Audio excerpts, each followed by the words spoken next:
जय हिंद बच्चों। मैं रवीश कुमार अपने YouTube channel Bihar board by Ravish में बहुत बहुत स्वागत करता हूं। बच्चों, हमने अपने पिछले 5 वीडियो में अवतल दर्पण के बारे में सभी कंसेप्टों को अच्छे ढंग से समझा। अब हम लोग इससे संबंधित वस्तुनिष्ठ प्रश्न जितने भी बन सकते हैं जो आप लोगों के परीक्षा के उपयोगी से बहुत ही अच्छे होंगे, आज के सेशन से हम लोग वन शॉर्ट वीडियो में सारे प्रश्न को कवर करेंगे। तो चलते हैं अपने आज के पहले प्रश्न की ओर और देखते हैं कि पहला ऑब्जेक्टिव क्वेश्चन क्या है। तो बच्चों, हमने एक अवतल दर्पण ले लिया है जिससे आप लोगों को समझाने में आसानी होगी। तो बढ़ते हैं पहले प्रश्न की ओर और देखते हैं कि पहला प्रश्न क्या है। आज का हेडिंग जो रहेगा, जो केंद्रीय भाग रहेगा, वो अवतल दर्पण रहेगा। अवतल दर्पण से संबंधित हम आज सभी ऑब्जेक्टिव क्वेश्चन को करने जा रहे हैं। तो पहला क्वेश्चन है कि अवतल दर्पण का परावर्तक सतह कैसा होता है। अवतल दर्पण का परावर्तक सतह कैसा होता है। तो बच्चों, इस फिगर में दिखाई दे रहा होगा कि इस वाले भाग को परावर्तक सतह कहते हैं। इस वाले भाग को परावर्तक सतह कहते हैं। जो ये खोखले गोले का भाग होता है जो धंसा हुआ होता है। क्या होता है? तो खोखले गोले का भाग होता है जो धंसा हुआ होता है। यानी अवतल दर्पण का परावर्तक सतह कैसा होगा? तो कैसा होगा? तो धंसा हुआ होता है। कैसा होता है? धंसा हुआ होता है। आगे बढ़ते हैं। दूसरा नंबर प्रश्न कि अवतल दर्पण में उभरा हुआ भाग कैसा होता है।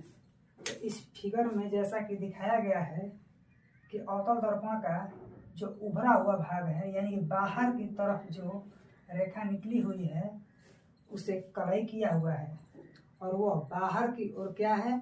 उभरा हुआ है। यानी इसमें उभरा हुआ भाग जो होता है कलई किया हुआ होता है। कलई किया हुआ होता है। तो 2 प्रश्न को हम लोगों ने कवर किया। पहला कि अवतल दर्पण का परावर्तक सतह धंसा हुआ होता है, उभरा हुआ भाग जो होता है कलई किया हुआ होता है। आगे बढ़ते हैं कि अवतल दर्पण में जो दर्पण का मध्य बिंदु होता है, अवतल दर्पण में दर्पण का जो मध्य बिंदु होता है उसे क्या कहते हैं। तो यहाँ पर फिगर से समझते हैं कि ये जो दर्पण है इसके मध्य बिंदु को P है, यानी कि पोल कहते हैं इसे। यानी कि पोल को हिंदी में हम लोग ध्रुव कहते हैं। यानी कि दर्पण के मध्य बिंदु को क्या कहा जाएगा? ध्रुव कहते हैं। अवतल दर्पण के मध्य बिंदु को ध्रुव कहते हैं। बढ़ते हैं अपने अगले फैक्ट की ओर और समझते हैं कि अगला प्रश्न क्या है। जो अवतल दर्पण है उसका खोखले गोले का जो केंद्र होता है, जो खोखले गोले का केंद्र होता है उसे क्या कहते हैं। तो यहाँ पर देखें कि जो खोखले गोले का ये दर्पण है, इसका जो जिस खोखले गोले से इसका निर्माण हुआ है, यानी कि इसका केंद्र जो है कैपिटल C है, जिसे हम लोग वक्रता केंद्र कहते हैं। जिसे हम लोग वक्रता केंद्र कहते हैं। वक्रता केंद्र क्या कहते हैं बच्चों? वक्रता केंद्र। अवतल दर्पण के खोखले गोले के भाग के केंद्र को क्या कहते हैं? तो वक्रता केंद्र कहते हैं। बढ़ते हैं अपने अगले प्रश्न की ओर। अगला प्रश्न है कि अवतल दर्पण जो है उसमें आपतित किरण परावर्तित होने के बाद गुजरती है। यानी कि अवतल दर्पण में जो प्रकाश की किरणों को गुजारा जाता है, तो वह अवतल दर्पण में प्रकाश की किरण को अगर गुजारा जाता है तो दर्पण से परावर्तन के बाद सारी किरणें जो होती है फोकस से गुजरती है। तो अवतल दर्पण में आपतित किरण जो होती है दर्पण से परावर्तन के बाद फोकस से गुजरती है। तो इसका आंसर क्या हो जाएगा? फोकस। क्या हो जाएगा? फोकस। यानी अवतल दर्पण में आपतित किरण परावर्तित होने के बाद गुजरती है। यानी कहाँ से गुजरती है? तो फोकस से गुजरती है। इसी को हम लोग मुख्य फोकस भी कहते हैं। बढ़ते हैं अगले क्वेश्चन की ओर और देखते हैं कि अगला प्रश्न क्या है। अवतल दर्पण में प्रतिबिंब कैसा बनता है? प्रतिबिंब कैसा बनता है? तो बच्चों, हम लोगों ने पढ़ा था कि अवतल दर्पण में छह स्थितियां होती है, जिसमें 5 स्थितियों में वास्तविक और उल्टी बनती है, जबकि एक स्थिति में काल्पनिक और सीधी बनती है। तो इस तरह हम कह सकते हैं कि इस प्रकार के दर्पण में वास्तविक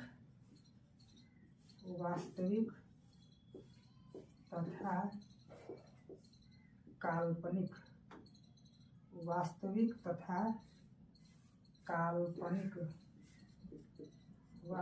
तथा काल्पनिक दोनों प्रतिबिंब बनते हैं। अवतल दर्पण में जो प्रतिबिंब बनता है वो वास्तविक भी बनता है और काल्पनिक भी बनता है।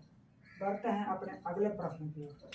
अगला प्रश्न है कि अवतल दर्पण में मुख्य अक्ष किसे कहते हैं? तो यहाँ समझें कि एक अवतल दर्पण है और ये जो है अक्ष है, कैसे इसे परिभाषित करते हैं? तो दर्पण के ध्रुव को, दर्पण में ध्रुव जो होता है और वक्रता केंद्र होती है, जिसको मिलाने वाली रेखा होती है, जो इसे मिलाने वाली रेखा होती है उसे दर्पण का अक्ष कहते हैं। तो मुख्य अक्ष किसे कहते हैं?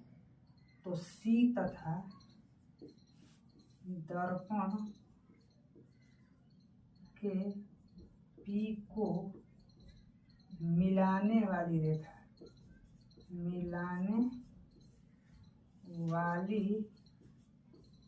रेखा, अक्ष किसे कहेंगे? तो दर्पण के ध्रुव तथा वक्रता केंद्र को मिलाने वाली रेखा को अक्ष या मुख्य अक्ष कहते हैं। बढ़ते हैं अपने अगले प्रश्न की ओर। अगला प्रश्न है कि अवतल दर्पण और किस नाम से जाना जाता है? अवतल दर्पण और किस नाम से जाना जाता है? तो हमने बच्चों बताया था कि अवतल दर्पण में मुख्य अक्ष के समानांतर यदि प्रकाश की किरण को गुजारा जाता है तो दर्पण से परावर्तन के बाद एक ही बिंदु पर मिलती है, यानी कि अभिसारित होती है। इसीलिए अवतल दर्पण को अभिसारी दर्पण के नाम से भी जाना जाता है। तो इसका एक अन्य नाम क्या हो जाएगा? तो अभिसारी दर्पण। क्या हो जाएगा? अभिसारी दर्पण। अवतल दर्पण को अन्य किस नाम से जाना जाता है? तो अभिसारी दर्पण। बढ़ते हैं अपने अगले प्रश्न की ओर, देखते हैं क्वेश्चन नंबर 9 क्या है। यदि अवतल दर्पण में अनंत से कोई किरण आती है, अगर कोई किरण अनंत से आती है तो मुख्य अक्ष के किस तरह गुजरती है? तो यदि कोई वस्तु अनंत पर है और उससे किरणें आती है, यदि उससे किरणें आती है तो वो मुख्य अक्ष के समानांतर, किस तरह? तो समानांतर आती है, मुख्य अक्ष के समानांतर आती है।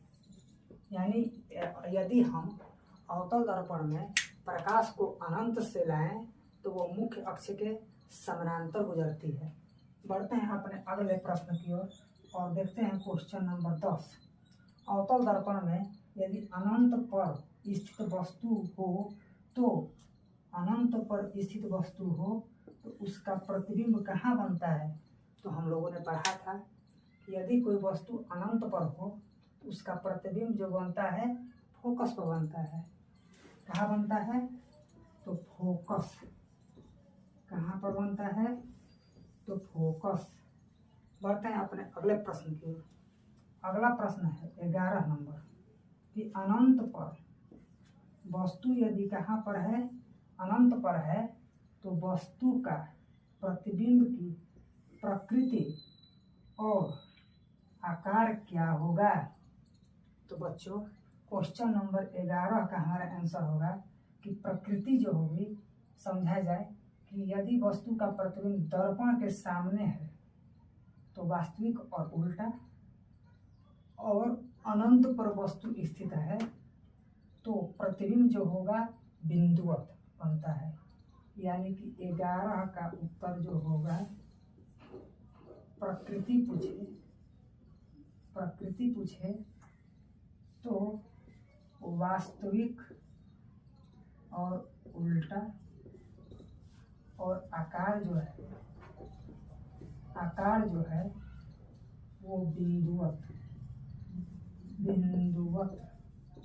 वस्तु से बहुत ही छोटा बनेगा। तो बच्चों हम लोगों ने अभी तक 11 ऑब्जेक्टिव प्रश्नों को कवर किया। तो बच्चों बढ़ते हैं अपने अगले प्रश्न की ओर और देखते हैं कि 12 नंबर प्रश्न क्या है। तो 12 नंबर प्रश्न है कि अवतल दर्पण में प्रतिबिंब दर्पण के सामने बने तो इसकी प्रकृति क्या होती है? ये क्वेश्चन थोड़ा समझने योग्य है कि अवतल दर्पण है, इसमें प्रतिबिंब दर्पण के सामने बना है तो इसकी प्रकृति क्या होगी? तो हम लोगों ने देखा था कि दर्पण के सामने जितनी भी प्रतिबिंब बना था उसकी प्रकृति जो थी वास्तविक और उल्टा था। क्या था? वास्तविक और उल्टा। तो दर्पण के सामने यदि किसी वस्तु का प्रतिबिंब बने तो उसकी प्रकृति वास्तविक और उल्टी होती है। बढ़ते हैं अपने अगले प्रश्न की ओर और देखते हैं 13 नंबर प्रश्न क्या है कि अवतल दर्पण में जो प्रतिबिंब दर्पण के पीछे यदि बने तो इसकी प्रकृति क्या होती है? तो दर्पण के पीछे यदि प्रतिबिंब बने तो हम लोगों ने पढ़ा था कि ये वास्तविक और सीधी होती है।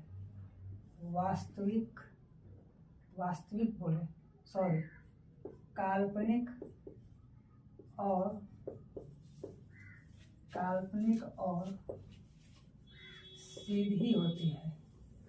तो दर्पण के पीछे यदि अवतल दर्पण में प्रतिबिंब बने तो उसकी प्रकृति काल्पनिक और सीधी होती है। बढ़ते हैं अपने आज के अगले प्रश्न की ओर। क्वेश्चन नंबर 14 अवतल दर्पण में वस्तु तथा प्रतिबिंब का आकार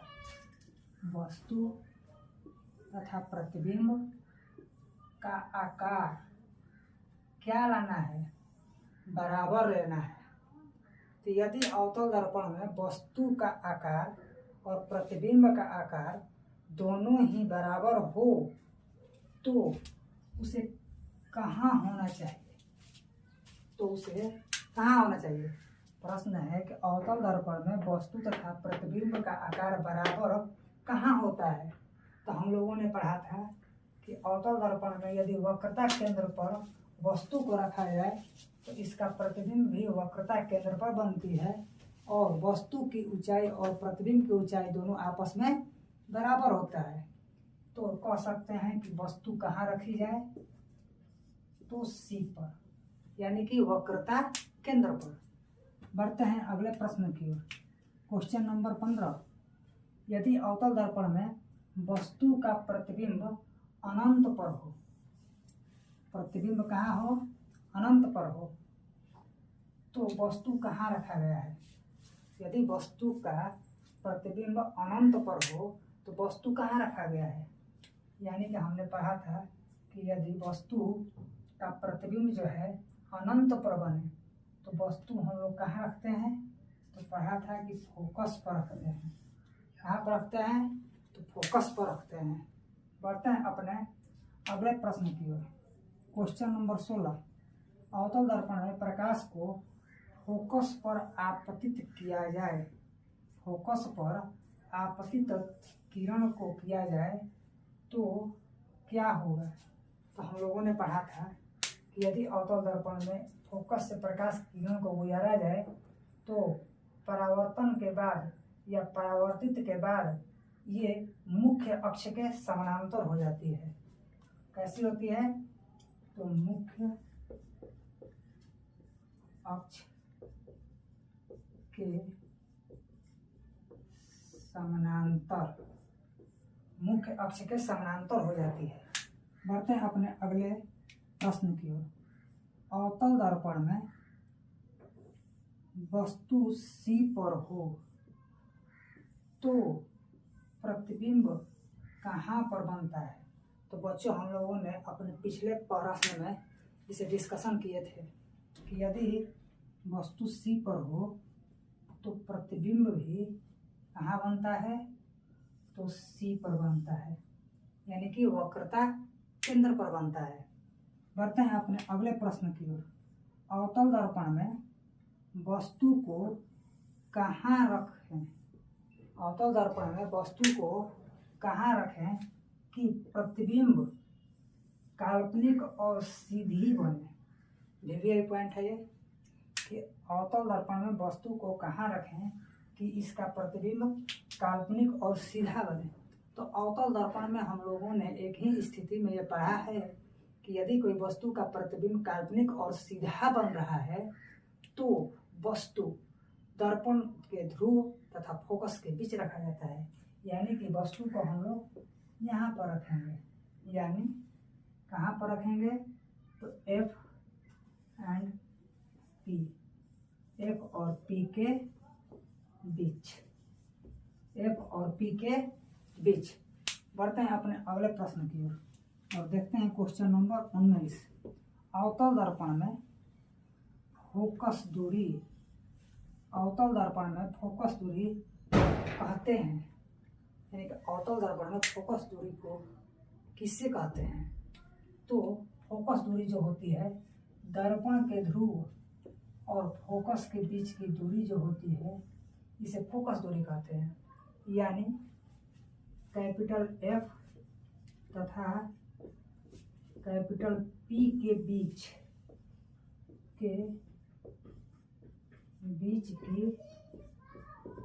दूरी को, यानी कि फोकस दूरी किसे कहते हैं।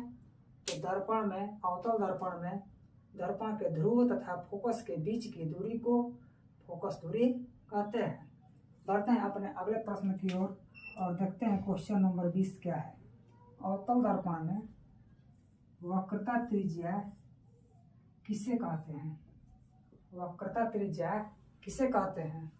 तो समझते हैं कि वक्रता त्रिज्या जो होती है इसकी दूरी यहाँ से लेकर यहाँ तक की होती है, यानी इसके अंदर एक बिंदु पर C जबकि दूसरे बिंदु पर P, यानी कह सकते हैं कि दर्पण के ध्रुव तथा दर्पण के वक्रता केंद्र के बीच की दूरी को वक्रता त्रिज्या कही जाती है। यानी वक्रता त्रिज्या किसे कहेंगे। तो C तथा P के बीच की दूरी को कहते हैं।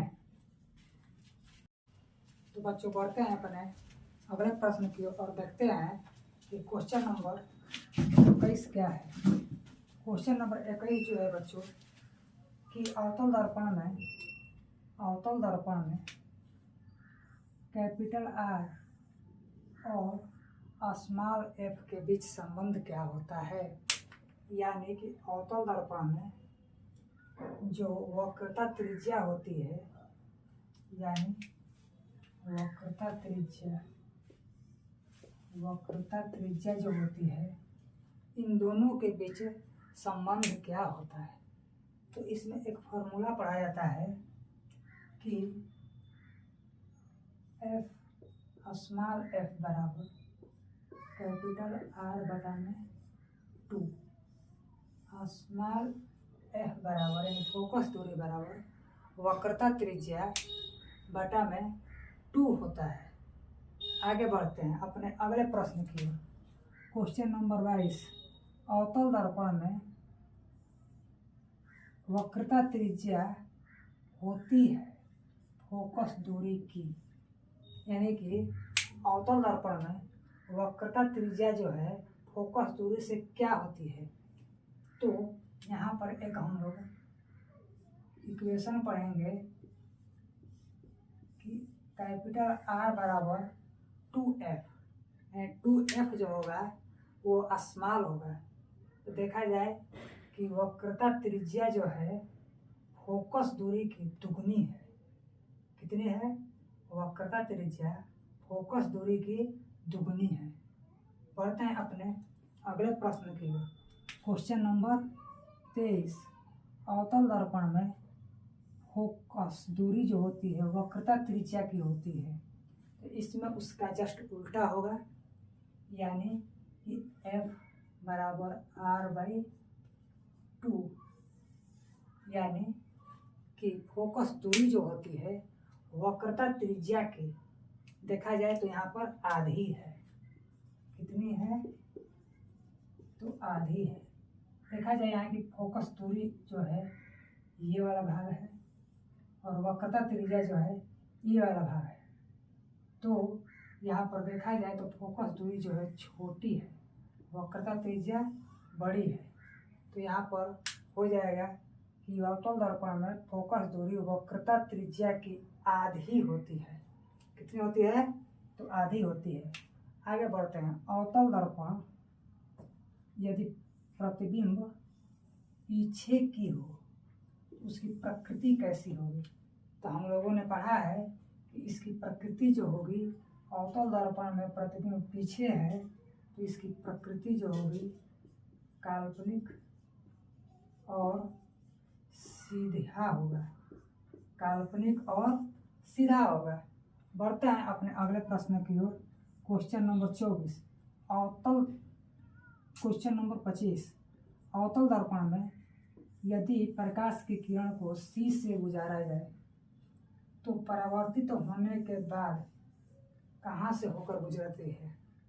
अवतल दर्पण में यदि प्रकाश की किरण को C से गुजारा जाए तो परावर्तित होने के बाद वो उसी पथ पर गुजर जाती है।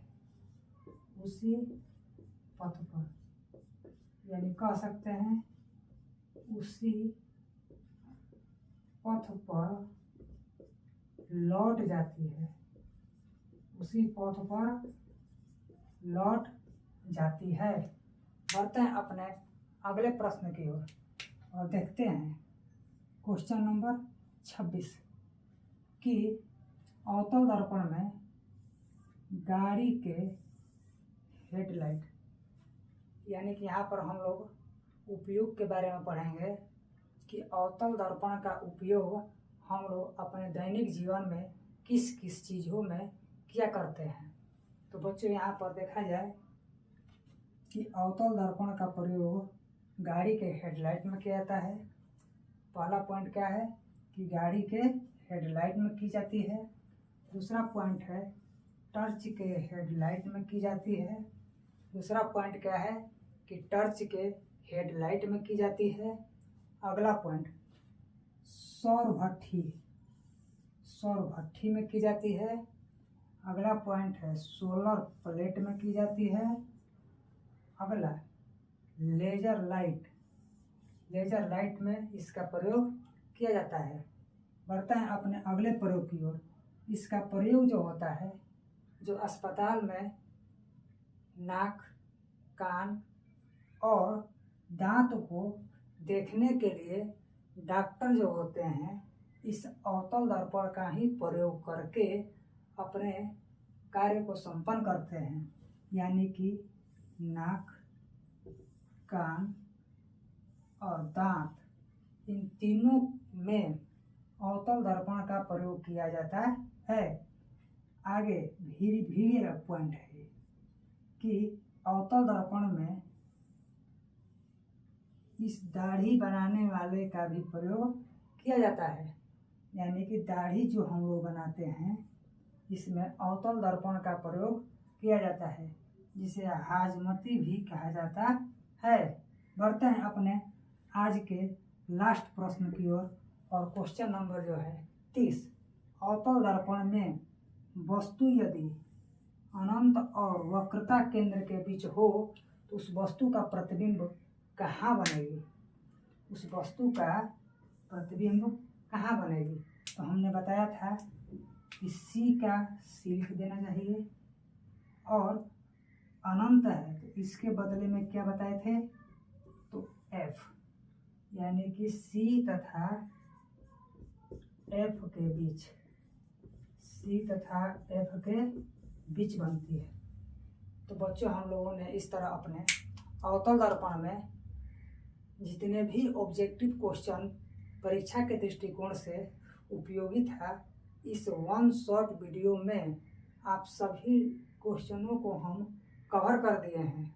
इससे आप लोग परीक्षा की दृष्टि से बहुत ही उपयोगी समझिएगा, और इस वीडियो को बार बार देखने का प्रयास कीजिएगा। जय हिंद।